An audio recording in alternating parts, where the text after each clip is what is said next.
Bismillahirrahmanirrahim. Assalamualaikum warahmatullahi wabarakatuh. Waalaikumsalam. Waalaikumsalam warahmatullahi wabarakatuh. Oke, selamat sore semuanya. Ada 9 partisipan ini yang sudah bergabung ya. Sambil menunggu temannya, kita mulai aja kuliahnya. Jadi hari ini kita kuliah di chapter 2 ya. Di topik pertemuan 2 kalau kamu buka learning ya. Nah, saya sudah masang absen, silahkan diisi absennya ya untuk pertemuan 2 ini. Terus ada beberapa video juga boleh kamu tonton ya. Ini meskipun video kuliah saya sebelumnya, tapi bisa untuk tambahan ya, tambahan rujukan ya. Oke, biasanya soal-soal juga saya buat dari video-video ini ya. Baik, yang untuk pertemuan ini juga nanti kita rekam ya, kita pasang di YouTube ya, biar kamu mudah mengaksesnya ya. Di chapter 2 ini kita akan belajar tentang struktur dari sistem operasi ya. Ya, ada beberapa tujuan pembelajaran di sini. Kita akan belajar apa saja ya, layanan sistem operasi, kemudian user interface yang digunakan di berbagai sistem operasi ya. Nah, ya. Tampilan dari sistem operasi kan beda-beda ya.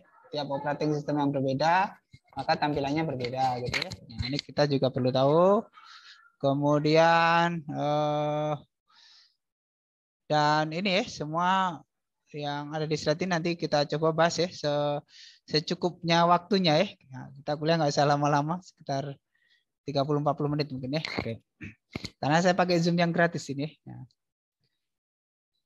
Ya, jadi di kuliah ini kita akan menguraikan ya, to describe the services and operating system provides to user, processes and other system. Jadi kita akan membahas tentang layanan-layanan dari sistem operasi yang disediakan ya untuk user, kemudian untuk proses-proses yang masuk ya. Jadi pengertian proses nanti kita akan sering membahas ya, di sistem operasi itu maksudnya adalah program yang sedang berjalan ya. Jadi kalau kamu jalani program berarti kamu sedang mengaktifkan sebuah proses. Dan tentu sistem-sistem yang lain ya. Juga kita akan mendiskusikan tentang berbagai cara ya dari berbagai sistem operasi gitu ya, strukturnya ya. Jadi berbagai bentuk struktur sistem operasi, nah, gitu ya. Kalau di Linux seperti apa, di Windows seperti apa, nah gitulah ya kira-kira.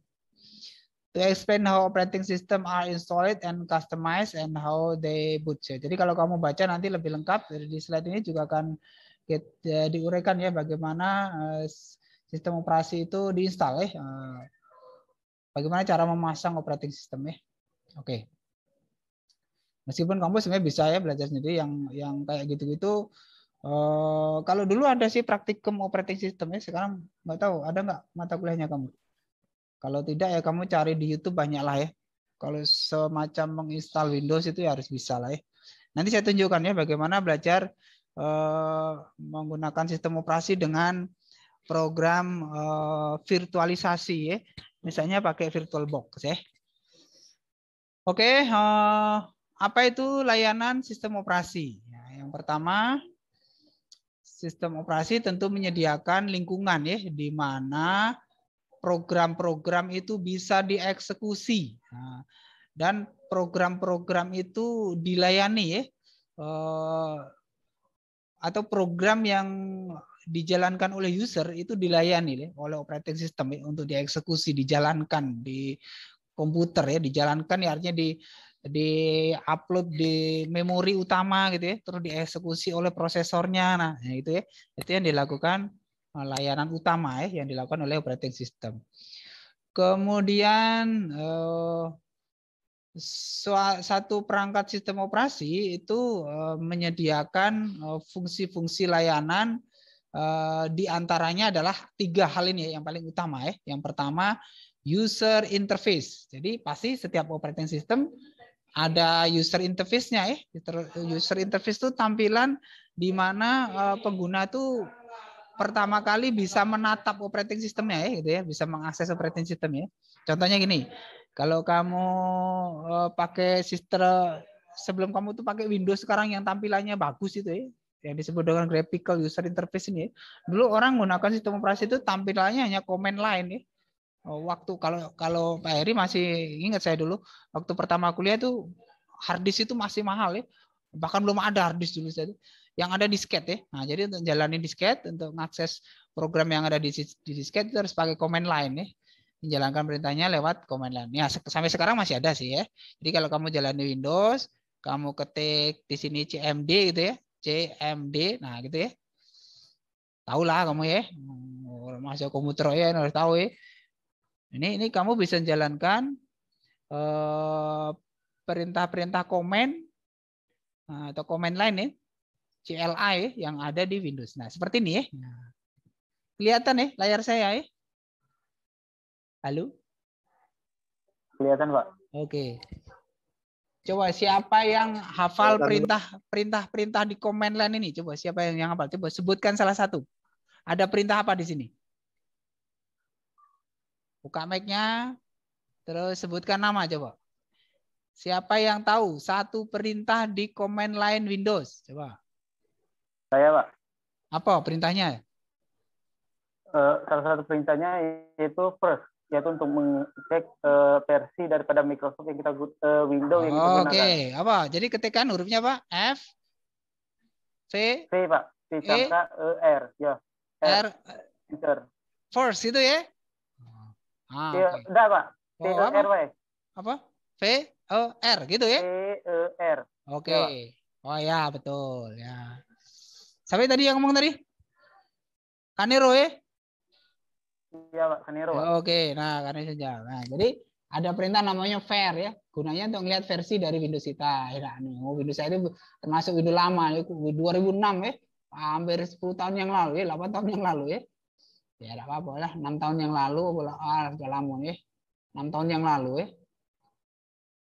Ya, jadi rasanya masih pakai Windows yang baru kemarin beli laptopnya rasanya, tapi sudah ketinggalan ya Windows-nya. Jadi kita bisa melihat versi Windows yang kita pakai dengan cara ini. Ya, tentu perintah lain kamu harus tahu ya. Kalau dir itu singkatan dari directory untuk melihat isi file dari folder yang aktif ya. Ini saat ini kita sedang berada di folder C, user ya. Nah, di sini ada perintah-perintah ini gitu ya. Kalau saya mau masuk ke dokumen gimana? Caranya ketikkan cd, ya. cd itu dari change directory ya, change directory. Nah, documents. Nah, berubah nih ya. Promnya berubah ya. Kalau saya lihat isinya, saya mau lihat isinya, ya ketikkan perintah dir directory. Nah, dulu zaman saya kuliah kayak gini perintahnya. Jadi belum ada Windows kayak kamu itu ya. Tapi perintah ini masih disediakan oleh semua sistem operasi sih, ada sih. Bahkan di Android juga ada command line-nya ya. Kalau kamu install aplikasi yang khusus menjalani command line ya di Windows. Nah, itu ya. Saya yang menunjukkan itu contoh tampilan user interface dari operating system yang berupa command line ya, CLI. Tentu sekarang yang paling populer adalah tampilannya berbentuk graphics user interface ya. Ya, graphic user interface inilah Windows ini ya. Jadi kamu nak nyari program apa yang sedang terinstall di laptop kamu, tinggal tekan taskbar ya, tekan tombol window lalu muncul ya ini program-programnya, tinggal saya eksekusi ya. Atau yang ada di taskbar ini yang dijalani. Nah, gitu ya. Jadi itu contoh tampilan graphical user interface. Ada lagi bentuknya batch ya. Batch itu mirip command line ya. Tapi dia untuk sistem yang multitasking itu bagus untuk batch itu ya. Ya, kamu bisa browsing lebih detail lah nanti untuk detailnya ya, contohnya ya. Oke, kemudian layanan dari sistem operasi berikutnya yaitu program execution. Jadi bisa menjalankan program tentunya itu yang paling utama ya. Jadi menjalankan program itu artinya able to load a program into memory. Jadi bisa memasang programnya ke memori ini and to run the program dan menjalankan program itu ya. To run that program and execution is normally or abnormal. Jadi dijalankan programnya, yang penting ya programnya dieksekusi gitu ya. Apakah dia berjalan normal ataupun error. Nah, gitu ya. Error juga harus ada notifikasinya ya. Oh, ini error gitu ya. Errornya apa? Nomor errornya, kode error dan terusnya ya. Itu layanan berikutnya. Kemudian yang ketiga, layanan sistem operasi adalah berupa input output operation. Ya, I/O ya. I/O itu contohnya kamu nak ngeprint ketikan kamu ya di Word ya, ngeprint ke printer. Nah, berarti kamu harus ngirim ketikan kamu yang tampil di layar itu sudah selesai kamu ketik ke printer gitu ya. Nah, itu contoh I/O operation. Atau mau ngirim data ke internet ya. Nah, datanya mau dikirim ke email misalnya. Nah, itu berarti juga pasti akan mengakses I/O ya. I/O juga pengertiannya bagaimana menampilkan data dari memori. Jadi kamu nggak tahu data kamu di memori itu di mana, seperti apa ujungnya nggak tahu ya. Yang penting bisa ditampilkan di layar ya. Jadi menampilkan data di layar itu juga sebuah I/O operation. I/O operation juga bagaimana mendeteksi tombol keyboard yang ditekan. Itu juga operasi I/O ya. Nah, kan I/O input output ya. Bisa dia sebuah input saja, misalnya keyboard atau mouse ya, bisa sebuah output, misalnya layar monitor ya. Tapi sekarang layar monitor yang canggih bisa dia menampilkan gambar, tulisan, tapi bisa juga menerima input, misalnya yang layar sentuh ya. Yang layar sentuh itu berarti dia layar yang input output gitu ya. Nah, itu ya. Kalau jaringan pasti input output, kamu di jaringan tuh bisa mengirim data tapi juga bisa menerima ya, menerima kiriman data. Oke, itu 3 layanan sistem operasi. Berikutnya ada file system manipulation. Jadi tentu sebuah sistem operasi harus menyediakan cara bagaimana sebuah file itu disimpan ya. Bagaimana cara file disimpan, cara file dimanipulasi ya, diedit, ditambah, dikurangi, dihapus. Nah, gitu ya. Itu harus disediakan. Nah, setiap sistem operasi itu berbeda antara Windows dengan Linux, itu beda sama sekali ya struktur filenya ya. Nah, kita nanti di sesi lain kita bisa belajar lebih detail tentang sistem file. Kemudian komunikasi, bagaimana antar komputer bisa saling berkomunikasi. Ya. Proses may exchange information on the same computer or between computer over a network. Nah, jadi komunikasi bisa dalam satu komputer, gitu ya. Nah, misalnya gini nih, saya di komputer saya ini juga kebetulan terpasang, saya sudah menginstal VirtualBox ya. Di sini ada saya punya Linux nih, Linux Ubuntu ya. Nah, itu ini bisa nih Linux Ubuntu saya ini berkomunikasi dengan Windows saya bisa gitu ya. Saling ngeping bisa nih gitu ya. Nah, ini kalau kamu mau belajar pakai ini ya, pakai Ubuntu ya. Mau belajar tentang networking bahkan hacking ya. Itu yang bagus pakai ini, pakai VirtualBox. Nah, saya tunjukkan ini. Mungkin kemarin saya sudah pernah ngomong. Saya tunjukkan ya, VirtualBox itu seperti apa ya. Ini yang namanya VirtualBox. Nah, tahulah kamu yang suka ngoprek tahu ini harus ada. Ini di sini kamu bisa pasangi banyak operating system ini.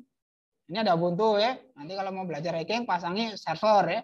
Pakai Windows Server boleh. Kalau mau hebat pakai Ubuntu Server ya. Cari ya versi lama dulu boleh. Terus pasangi tool untuk hackingnya ya. Kasih kali Linux. Nah, baru kamu belajar hacking ini. Jadi di komputer kamu tuh bisa kita pasang berbagai operating system. Biar kita belajar semua ya. Jangan hanya tahu Windows ya. Kalau hanya tahu Windows, banyak kampus lain yang hebat-hebat ya. Mungkin jauh lebih dari kamu. Ya. Kamu harus tahu operating system yang lainnya juga. Nah, error detection. Jadi, sebuah operating system tentu dia harus menyediakan fitur yang lengkap bahkan ya terhadap semua kemungkinan error yang timbul ya. Orang jalani program ternyata ada bug-nya, ada errornya, harus dikasih tahu ya. Errornya jenis apa, tipe apa, ada kodenya berapa, nah gitu ya. Oke. Resource allocation. Nah, jadi bagaimana sebuah program itu akan ditempatkan di memori, nah itu juga menjadi urusan dari operating system. Okay.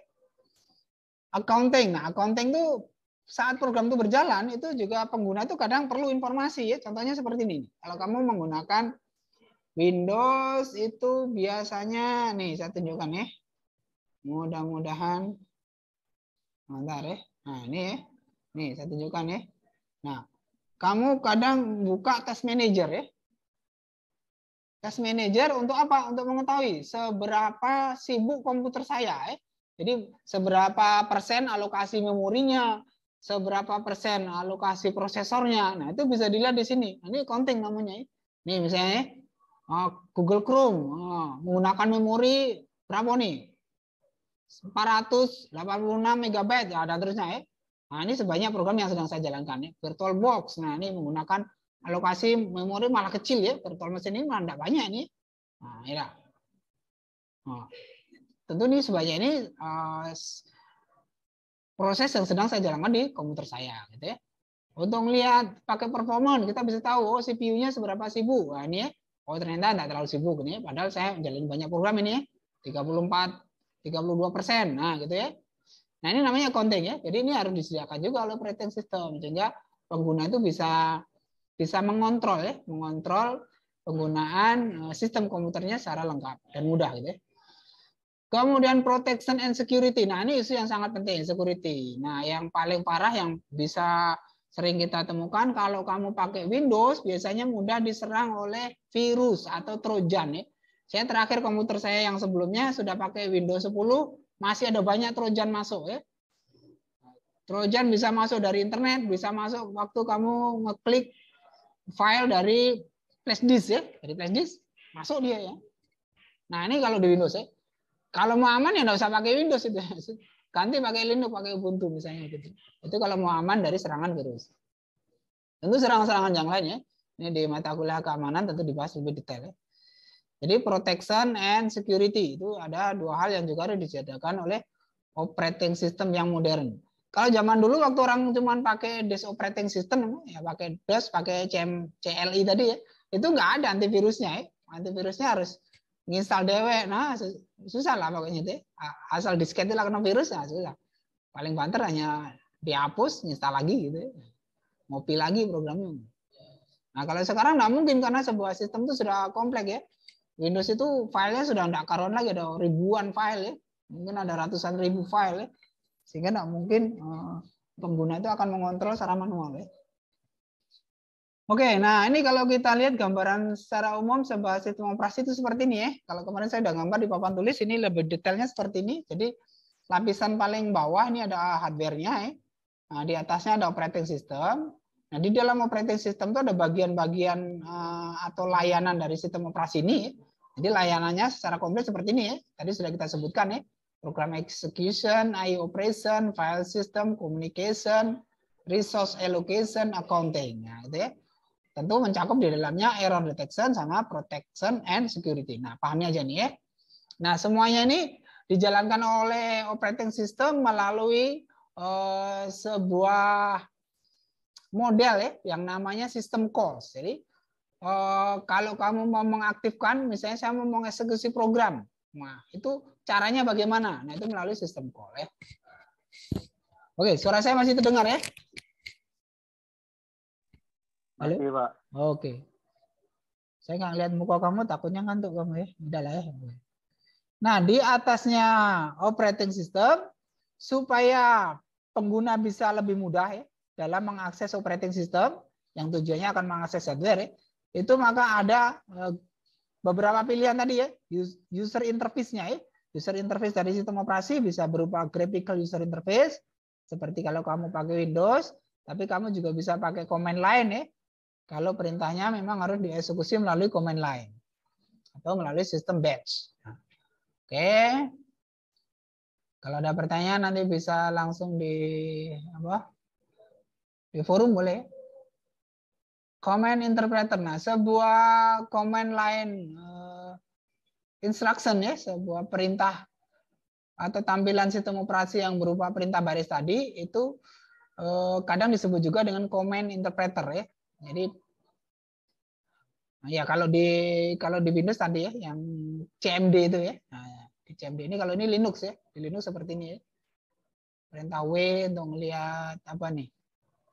W itu untuk melihat user yang aktif ya. Ini banyaknya user yang aktif.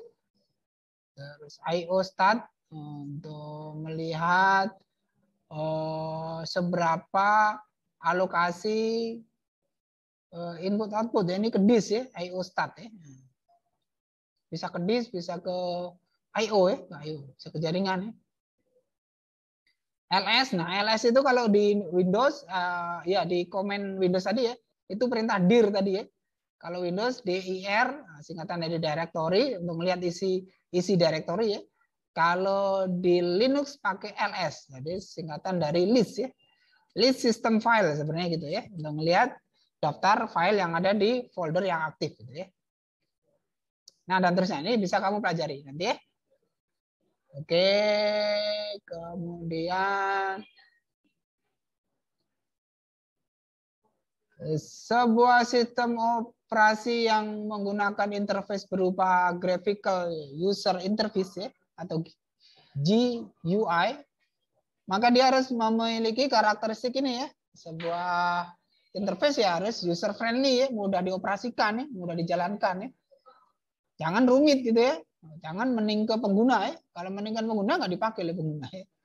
Nah, ini biasanya yang menyebabkan orang tuh punya alasan, pening saya pakai Linux, harus banyak perintahnya pakai komen gitu ya. Ya, tapi Linux tetap punya keunggulan ya, sistem filenya dia aman ya. Jarang kena virus itu ya. Serangan-serangan Trojan juga lebih sulit kalau mau nyerang sistem operasi yang basisnya Linux ya. Kalau Windows itu sudah dikenal memang banyak hacker-hacker tuh yang nyerang Windows memang ya. Makanya kalau kamu Windows-nya kena virus ya tidak usah kaget ya. Itu resikonya pakai Windows ya. Microsoft Windows is GUI with CLI command. Nah, jadi kalau Windows itu ada GUI-nya ya, ada comment cell-nya juga disediakan. Sebenarnya di hampir semua sistem operasi modern sekarang sudah seperti itu ya. Jadi ada graphical user interface-nya, tapi juga ada comment cell-nya gitu ya. Oke. Nah, ini contoh tampilan GUI dari operating system yang touchscreen ya. Ya, ini apa nih? Misalnya ini Linux ya, ini Linux ya. Ya kalau layar kamu Linux pasti bisa. Android gitu ya, itu touchscreen ya. Nah, Windows juga asal layar kamu touchscreen juga dia bisa dijalankan lewat touchscreen ya, layar sentuh langsung ya. Mac di komputer Mac juga seperti ini ya. Mac itu sudah menempati level 2 ya, operating system yang banyak serangannya juga, jadi hati-hati kalau pakai Mac ya. Gitu. Kemudian apa itu system call?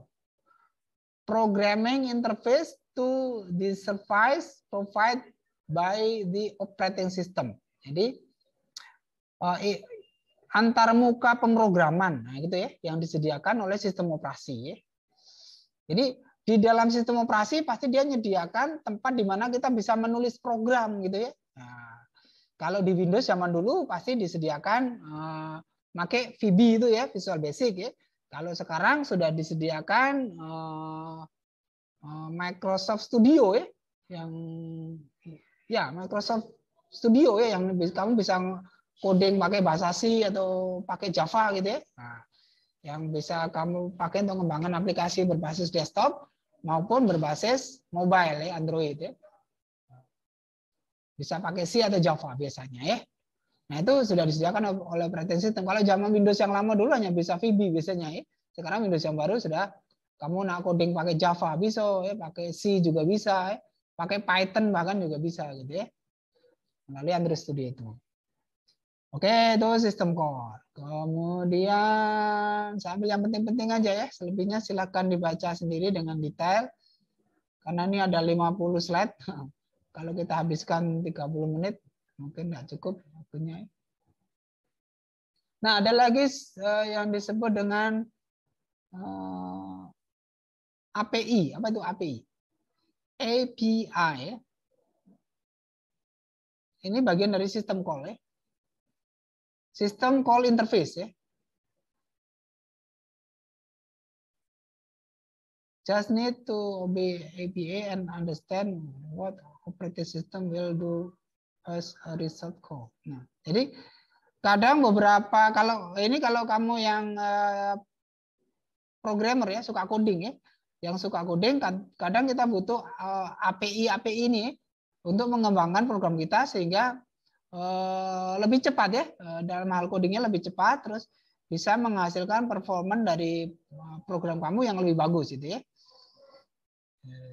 Most detail of operating system hidden from programmer by API. Ya, jadi beberapa interface dari operating system itu kadang disembunyikan ya oleh programmer ya melalui API ini gitu ya. Nah, misalnya manage by runtime support library set function built into libraries include with compiler ya. Jadi misalnya kalau kamu jalani menulis program ya yang membutuhkan library ya, itu biasanya ada di dalam API ini ya. Nah, tentu di pembicaranya sangat luas, nanti mungkin detail kamu di mata kuliah pemrograman ya. Nah, ini posisi API pada sistem call ya, di operating system. Ya. Implementation of open system call. Nah, jadi dia seperti looping gitu ya, looping ya. Pertama user application ya, ada permintaan user application ke system call ya. Kemudian system call ya dari user mode ke kernel mode meminta akses alokasi memori ya. Dari memori ketemu lalu dipanggil ya melalui system call, dimunculkan ke sistem call interface, lalu bisa dibaca oleh user application. Nah, terusnya itu ya. Nah, itu selalu seperti siklusnya ya. Ini adalah siklus dari sistem call. Oke, apalagi? Saya ambil yang penting-penting aja. Detailnya silakan dibaca nanti di rumah ya. Oh ya, saya sudah nyari-nyari materi, tapi e-book yang bahasa Indonesia juga ada. Silakan kamu baca-baca ya untuk tambahan referensi, karena buku-buku sistem operasi itu ada banyak sekarang.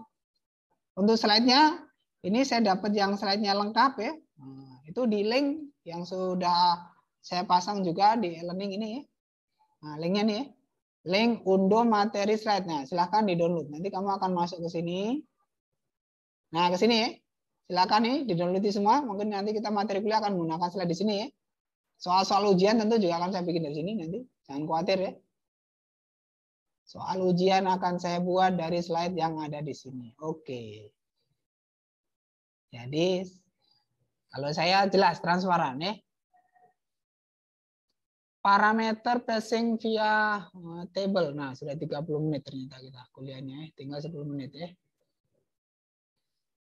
Nah, jadi seperti ini. Jadi kalau misalnya program, kamu menulis program ya. Kamu menulis program, kemudian ada variabel dalam parameter ya, parameter variabel ya. Maka nanti parameter variabel tadi akan menempati sebuah register gitu ya.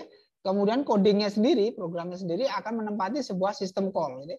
Sistem call yang dikendalikan oleh operating system. Nah, gitulah ya gambarannya ya. Mudahnya ya. Kita bisa diskusikan di forum ya. Nah, bagian-bagian yang belum jelas kita bisa diskusikan di forum. Karena kuliah kita waktunya terbatas. Ternyata kita sudah 30 menit ya kuliah ya. Nah, jadi sekali lagi silakan di-download. Ini materi-materi slide-nya ya. Sudah saya pasang di linknya, ada di kuliah topik 2 ya. Tapi materi buku bahasa Indonesia juga ada, silakan. Kemudian saya sudah masang link untuk apa? Untuk absen ada di sini, jangan ketinggalan ya. Di topik kedua ya, kalau topik pertama belum saya pasangi absen. Anggaplah kita baru perkenalan itu ya. Ini topik kedua saya masang attendance ya, ini absen. Silakan diklik, perlu diisi absensinya. Gimana cara ngisi absen? Silakan ikuti yang ada di e-learning ya. Video-video yang lain ini juga boleh ditonton. Nanti saya tambah dengan video rekaman kita hari ini. Baik, sampai di sini ada pertanyaan? Saya buka forum ini. Kalau ada pertanyaan silakan langsung diketik di forum juga boleh. Biar sekalian kamu aktif di forum ya. Coba siapa yang mau aktif di forum? Saya cek nih udah berapa. Ada 16 yang kuliah, bagus ya.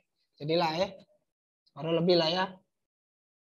Silakan ketikkan pertanyaan kamu di forum. Atau ada yang mau nanya langsung? Pak, izin bertanya yang absennya itu, Pak. Kenapa? Di bagian absen ini cara nambahnya gimana, Pak? Soalnya di sini kosong. Oh, ntar dulu ya, coba ya, ntar dulu ya.